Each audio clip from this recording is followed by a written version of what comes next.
Hi viewers, welcome to Pulsar. Today we'll be discussing the first part of the chapter Transpiration according to ICT syllabus. So uh, before I start, मैं request करना चाहूंगी सभी दर्शकों को कि आप अगर आप सब्सक्राइब नहीं किए हैं तो प्लीज सब्सक्राइब कर लीजिए। और अगर आपको ये वीडियो पसंद आती है तो प्लीज आप लाइक बटन प्रेस कीजिए और मेडिटेशन करना मत भूलिए। हम लोग भी शुरुआत करेंगे एक छोटे से मेडिटेशन के साथ।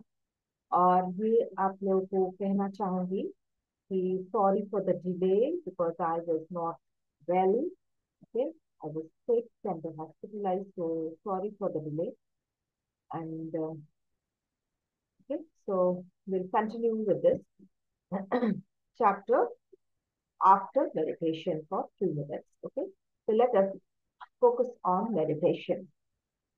मेडिटेशन के लिए हम लोग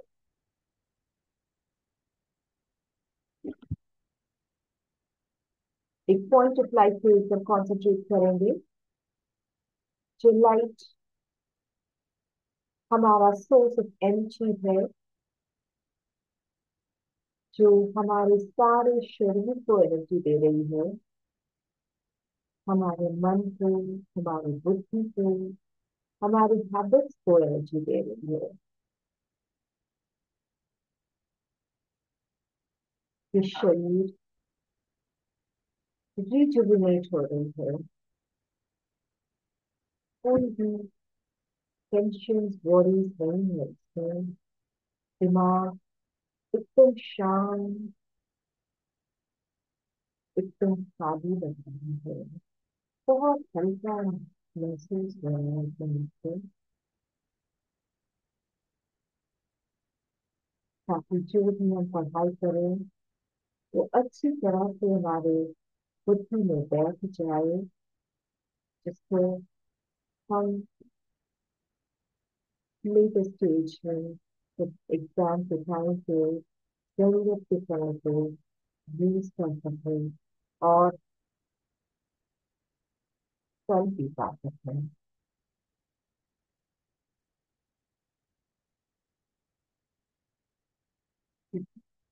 चलिए यही स्टार्ट करते हैं हमारा आज का टॉपिक, दैट इज ट्रांसपिरेशन। इस ट्रांसपिरेशन में हम लोग क्या क्या पढ़ें?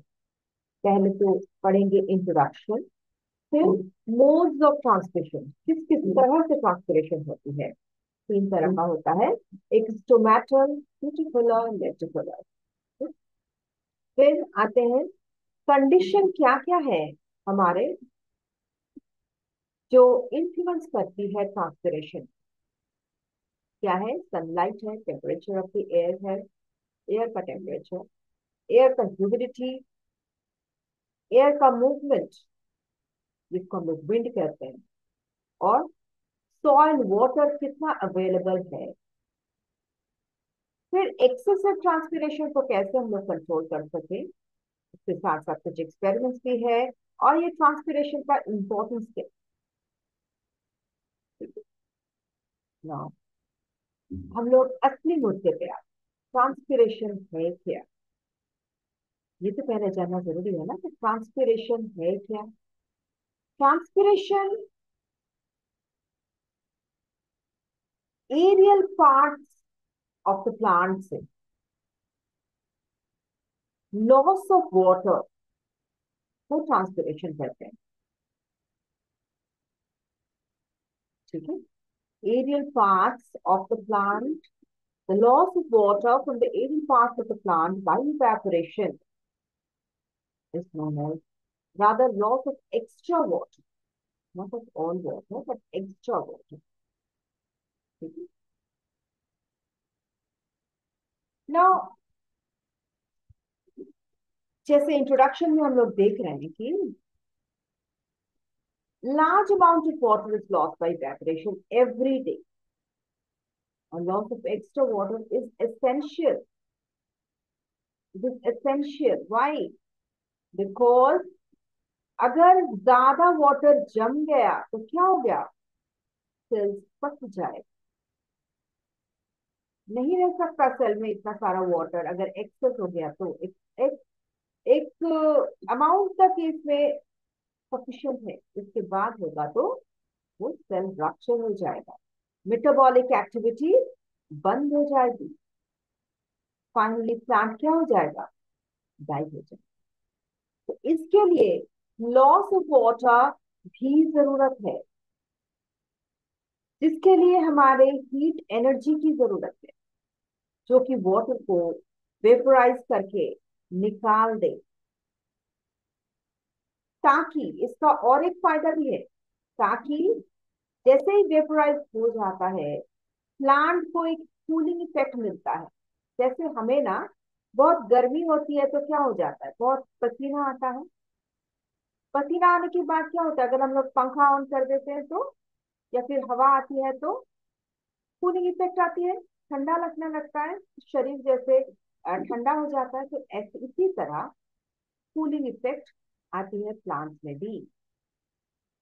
और जो मॉइस्चर है वो एटमॉस्फेयर में चला जाता है, और वो एटमॉस्फेयर को भी कूल करता है, ताकि क्लाइमेट भी कूल बन जाए।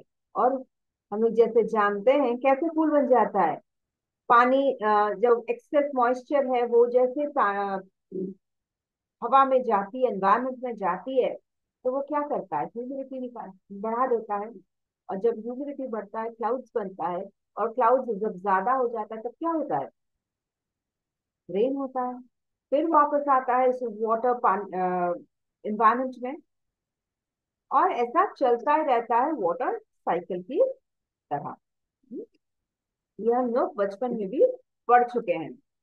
तो ये जो मॉइस्चर है falling to the ground is rain, is again absorbed by the roots, and again returning to the atmosphere. Like that goes on like a cycle. Therefore, loss of water in the form of a vapor from the areas of the plant, part of the plant is known as transpiration. But certain plants growing in the arid regions, desert area,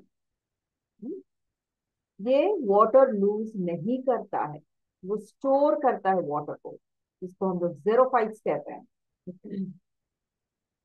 वो कुछ mechanism create करता है, ताकि वो dry condition में अपना बचाव कर सके, वो बच जाए, वो गर्मी में मर नहीं जाए प्लांट। उसके लिए क्या करते हैं, जैसे हम लोग देखते हैं ना कैक्टस में, हाँ प्लांट लीव्स में क्या होता है, लीव्स बहुत सिकुड़ के एकदम थॉर्न टाइप का बन जाता है, आटा जैसा बन जाता है, क्यों, ताकि minimum amount of water loss हो, वाटर लॉस हो ही नहीं, वाटर स्टोर हो जाए, लीव्स जो स्टेम्स है वो बहुत लीव की तरह बन जाता है, ताकि उसमें वाटर स्टोर रह सके, है ना? तो ऐसा बनता है जेरोफाइट्स में, जहां पे वाटर स्टोर किया जाता है। इसके बाद आता है मोड्स ऑफ ट्रांसपिरेशन। जैसे हम लोग तीनों मोड्स हम लोग जानते हैं, स्टोमैटल ट्रांसपिरेशन, क्यूटिकुलर ट्रांसपिरेशन और लेटिकुलर ट्रांसपिरेशन। स्टोमैटल ट्रांसपिरेशन क्या है, transpiration through stomata. Cuticular transpiration क्या है, transpiration to cuticle. Lenticular transpiration क्या है, ट्रांसपिरेशन टू लेंटी सेल। अब स्टोमेटा तो हम लोग जान रहे हैं कि एक पोर्स रहता है, जो कि लीव्स के अंडर सरफेस में मेनली रहता है, और जिसको गार्ड सेल वो पोर को कंट्रोल करता है, जिसमें से वाटर या फिर गैसेस बाहर निकलती है। Water is vapour, and this gas is also carbon dioxide, even oxygen, they also come out to these pores. तो वो स्टोमेटा हुआ। क्यूटिकल क्या हुआ, क्यूटिकल लीव्स के ऊपर एक वैक्सी लेयर होता है। जैसे हम लोग लीव्स को छूते हैं तो क्या देखते हैं, थोड़ा सा ऑयली टाइप का लेयर है ना ऊपर का, तो वो लेयर जो है एपिडर्मिस के ऊपर जो रहता है, तो उसको हम लोग क्यूटिकल कहते हैं।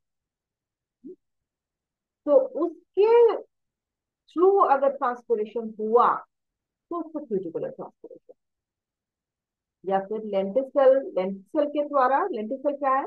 लेंटिसल क्या होता है कि जब प्लांट्स बूढ़ा हो जाता है तो उसका जो वुडी पार्ट हो जाता है उसमें क्या होता है, वो वुड ज्यादा तो बढ़ नहीं सकता, तो जब वो डेड हो जाता है तो उसके ऊपर जैसे ऊपर का लेयर थोड़ा फट जाता है, बीच बीच में वो फट जाता है, ब्रेक कर जाता है, तो वो ओपनिंग्स बन जाता है।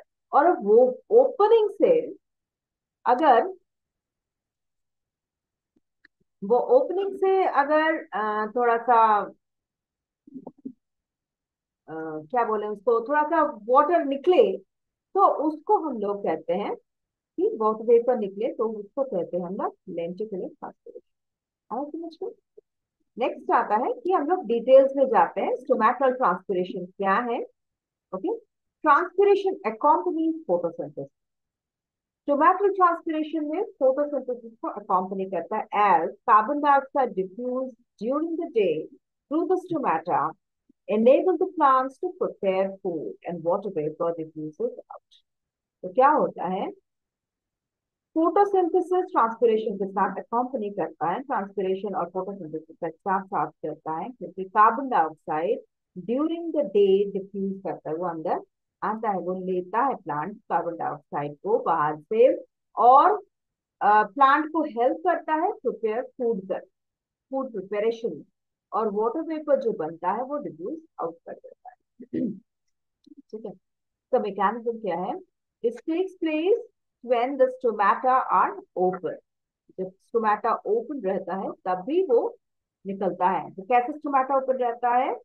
जब वो गार्ड सेल्स जो स्टोमेटल ओपनिंग के साइड में जो दो सेल किडनी शेप सेल रहता है उसको हम लोग गार्ड सेल बोलते हैं। वो मूवमेंट करता है, स्टोमेटल मूवमेंट, वो जब वो गार्ड सेल टर्जिड कंडीशन में रहता है, मतलब वो एकदम टाइट वाटर उसमें रहता है, वो फुला हुआ रहता है, तब स्टोमेटा वाइडली ओपन हो जाता है। और जब वो लूज कर देता है वाटर तब वो फ्लैसिड बन जाता है और स्टोमेटा क्लोज हो जाता है। तो क्या होता है during the day? Potassium ions accumulate in the guard cells. Potassium ions guard cells में अक्यूमुलेट हो जाता है, अब जिसको जिससे increase of the solute concentration, मतलब सॉल्यूट कंसंट्रेशन इसमें बढ़ जाता है, और वाटर पोटेंशियल कम हो जाता है और वाटर अंदर आता है, गार्ड सेल्स के अंदर वाटर जाता है। और जब वाटर अंदर जाता है गार्ड सेल्स के अंदर तो गार्ड सेल्स टर्जिड हो जाता है, फूल जाता है और स्टोमेटा ओपन कर जाता है। जस्ट रिवर्स होता है नाइट में, जब पोटेशियम आयंस लॉस होता है गार्ड सेल्स, ताकि सल्यूट कंसंट्रेशन गार्ड सेल्स में कम हो जाता है, वाटर पोटेंशियल बढ़ जाता है और वहां से पानी निकलना शुरू हो जाता है, और गार्ड सेल्स में टर्जिडिटी कम हो जाता है, फ्लैसिड बन जाता है, वो स्टोमेटा क्लोज कर देता है। ठीक है, तो water loss through the stomata is replaced by drawing more of it from the veins. तो जैसे ही स्टोमेटा से वाटर लॉस हो जाता है तो क्या होता है, मोर वाटर जो साइड में वेन्स में जो वाटर है वो उसको ले लेता है, तो और ज्यादा वाटर खींचता है, और most of this water travels due along the cell walls by the imbibition. तो सेल वॉल से जो वाटर आता है वो कहाँ से आता है? इम्बिबिशन के थ्रू, ऊपर से वो एब्जॉर्ब होने चलता हो, होता होना होता है उसमें। Only a small amount enters by osmosis. तो ऑस्मोसिस से बहुत कम सेल वॉल से वो आता है, मेनली सेल वॉल से जो आता है वाटर वो होता है imbibition से। Under ordinary conditions of light temperature and humidity, almost 80 to 90% of transpiration occurs through the stomach। तो मेनली जो ट्रांसपिरेशन होता है वो 80 to 90% जो होता है वो थ्रू स्टोमेटा ही होता है, बाकी सारा, बाकी जो है 10% या 20% वो क्यूटिकुलर या फिर लेटिकुलर ट्रांसपिरेशन से आता है। तो नाउ क्यूटिकुलर ट्रांसपिरेशन में हम लोग आते हैं। ये एक वैक्सी लेयर है on the epidermis of the leaf, जिसको जो absorb water from the epidermal cells by evolution. तो ये क्यूटिकुलर, ये इसी में जो बताया है ना कि वाटर जो एब्सॉर्ब होता है लीव्स के गार्ड सेल्स में, वो मेनली होता है जो एंडोस्मोसिस हो रहा है, लेकिन कुछ वाटर जो क्यूटिकल में रहता है उसको इम्बिबिशन के थ्रू वाटर गार्ड सेल्स में पहुंचता है। The loss of this water, imbibe water slowly into the atmosphere, तो जो इम्बाइब वाटर है वो भी लॉस होता है। वो क्यूटिकुलर ट्रांसपिरेशन, वो वैक्स की लेयर से थ्रू डायरेक्टली वो ट्रांसफर कर जाता है, तो उसमें भी ट्रांसपिरेशन होता है, बट वो इंडिविशन के थ्रू, वहां पे गार्ड सेल्स के थ्रू नहीं होता है, ठीक है। मतलब स्टोमेटा से नहीं होता है वो, डायरेक्ट क्यूटिकल के थ्रू ही वो ट्रांसपिरेशन हो जाता है। In common land plants, cuticular transpiration is about only 3 to 10%. Okay. Herbiv herbaceous shade plants ये है 50% होता है। And this transpiration occurs during day and night, throughout the day and night होता है। More during night as cuticle tends to expand and become loose at night.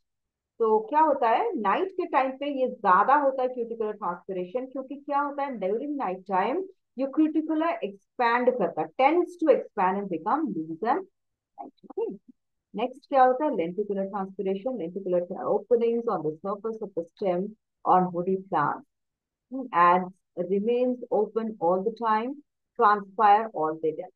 तो ये lenticular transpiration जो होता है वो क्या होता है, वो वुडी प्लांट्स में ज्यादा होता है, जो कि ये रिमेन कभी ओपन रहता है डे एंड नाइट, क्योंकि फटा हुआ जगह है ना, तो वो क्लोज नहीं होता है, वो कोई गार्ड सेल या फिर वो दूसरे कोई सेल से वो कवर नहीं होता है, वो सारा दिन रात ओपन रहता है और 24 आवर्स उसमें से थोड़ा बहुत वाटर निकलता ही रहता है। ये 0.1% होता है टोटल ट्रांसपिरेशन में। lenticels connect the atmospheric air with cortical tissues, तो वो cortical tissue से वो atmosphere के साथ connect करता है of the stem through the intercellular spaces present among the tissues। तो intercellular spaces जो tissues के अंदर है, तो among the tissues में है, तो उसमें से वो stem में जो कॉर्टिकल सेल्स है, तो वहां से वो एटमॉस्फेयर के साथ कांटेक्ट करता है, और आ, सारा दिन रात वो ओपन रहता है, और बहुत ही कम उसमें से ट्रांसपिरेशन होता है, अबाउट 0.1%। तो ऐसा होता है। तो नेक्स्ट आते हैं हम लोग थोड़ा पिक्चर में। देखिए ये लीफ का पिक्चर है, देखिए ऊपर में जो है एक क्यूटिकल बना हुआ है, ठीक है, एक वैक्सी लेयर है। तो इसमें से जो इम्बिबिशन के थ्रू वाटर निकलता है और ट्रांसपिरेशन होता है, ये होता है क्यूटिकुलर ट्रांसपिरेशन। लेकिन under the surface of the leaf we can find some stomata here. See, ये जो गार्ड सेल्स दिख रहा है, किडनी शेपर्ड सेल्स, ये अभी स्टोमेटा क्लोज दिख रहा है, ठीक है। जब वो फुल जाता है तो ये स्टोमेटा खुल जाता है और वो वाटर वेपर निकल जाता है। ये एयर स्पेस जमा हो जाता है, इसमें देख सकते हैं एयर स्पेस, इसमें एयर जमा हो जाता है, फिर ये खुलने के बाद ये एयर सब निकलता है। यहाँ पे ये लोअर एपिडर्मिस है, इसमें भी क्यूटिकल है, लेकिन मेनली क्यूटिकल ऊपर में होता है जहाँ पे स्टिमाटा नेग्लिजिबल अमाउंट रहता है। मेनली ये जो रहता है सब अंडर सर्फेस में ही रहता है। तो ऐसा हमारा लीफ का स्ट्रक्चर होता है। नेक्स्ट होता है हमारा क्यूटिकुलर इवेपोरेशन, जैसे स्टोमेटा से जैसे दिख रहा है ना कि स्टोमेटा से निकलता है, और ये गार्ड सेल्स है, क्यूटिकल के ऊपर दिख रहे हैं कि इसमें से भी इवेपोरेशन होता है, बड़ा दिखाया गया है इसमें। तो 5 ways of water loss from the upper epidermis में कैसे से होता है। नेक्स्ट होता है लेंटिकल, जैसे आपको बता रहे थे कि ये फट जाता है, ऊपर का स्किन थोड़ा फट जाता है, ये ओपन ही रहता है, क्योंकि इसमें कोई क्लोज करने का जगह नहीं है, कोई सेल्स इसको क्लोज नहीं करता है, क्योंकि ये सेल्स बहुत ज्यादा पुराना बूढ़ा हो जाता है, वो फट जाता है लेयर। तो यहाँ पे ओपन रहता है और दिन रात यहाँ से थोड़ा बहुत पानी निकलता है, लेकिन ये बहुत ही कम 0.1% लगता है, ठीक है। तो ये रहा आज का सेशन। अगर आपको ये वीडियो पसंद आती है तो प्लीज आप लाइक बटन प्रेस कीजिए। अगर आपको आप ये नए वीडियो नए ज्वाइन कर रहे हैं तो प्लीज आप सब्सक्राइब कर लीजिए। और अगर आप नहीं भी किए हैं तो प्लीज सब्सक्राइब कर लीजिए और नोटिफिकेशन बेल भी रिंग कर लीजिए, ताकि आपको नोटिफिकेशन मिल जाए as soon as the video is uploaded. Okay, so and meditation करना मत भूलिएगा। So thank you for joining and have a good day.